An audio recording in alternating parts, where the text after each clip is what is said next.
Bro, wallahi, I asked you 5 questions. I just knocked it. Bro, you in a cold pool with no lights on. I run it. I just asked you what's up for. Huh? Bro, somebody shot me. Bro, are you listening to what I'm saying, bro? Somebody hit my crib up before, bro. You sitting in front of my crib, bro. Get his crib up. But things quickly took a disturbing turn, with the guy upping his strap on, letting off on Fat before speeding away. What is wrong with him?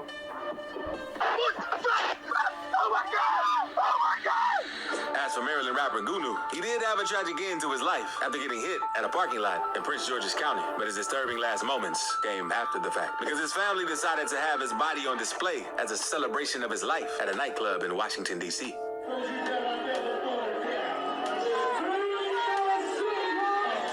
After getting a lot of backlash, his family came forward to defend the memorial, saying that it was what Gunu would have wanted. We wanted to give him a party. We didn't want to give him a funeral.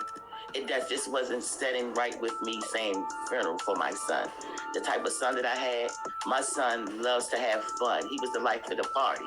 So that's why I sent him home that way, having a party. Category 3, beef related. If you think that's already too crazy, just stick around to see the most disturbing last moments out there. Like with King Vine's final ever IG Live, just moments before being gunned down. Because his fans could tell that there was something off about him, as he just kept staring at the camera without saying anything.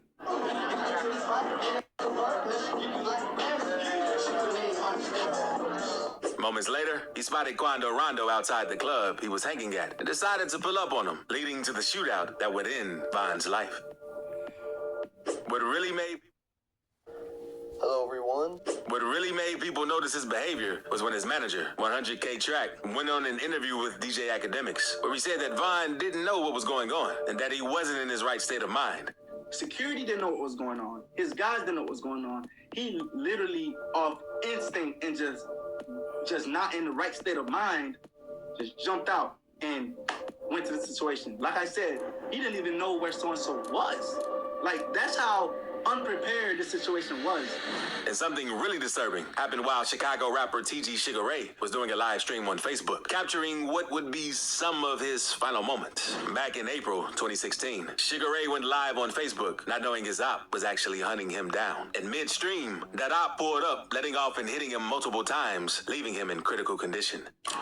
I need somewhere to duck and hide for cover. Pipe it up.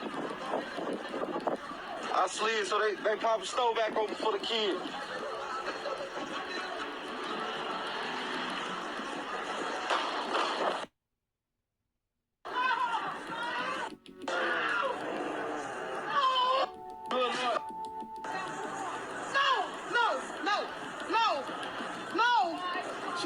Sugar Ray would go on to survive the attack, but he was struck down 7 months later at a gas station, the same hood. And that was something crazy to have happened during a Facebook Live. But it's nothing compared to this one rapper from the east end of Chicago named Ducci, who managed to record the exact moment some of his ops got off on him.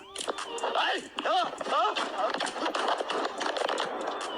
And to make things worse, seems like they was dumping a switch or a binary. Another wild last moment that happened on the streets of Chicago comes from rapper Lil Marty, who was taken out while on IG Live.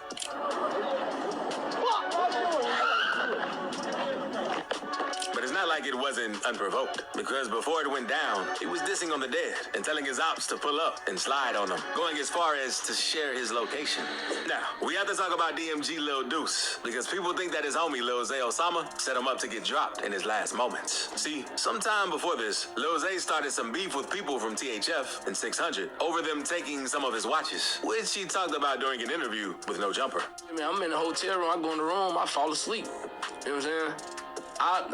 Every night I take my watches off before I take my chains off. You feel what I'm saying? Because I always take my watches off and put it on the table because I be sleeping like this, or I use my hands to sleep. You feel me? So I took my watches off, both of them, and put them on the front room table.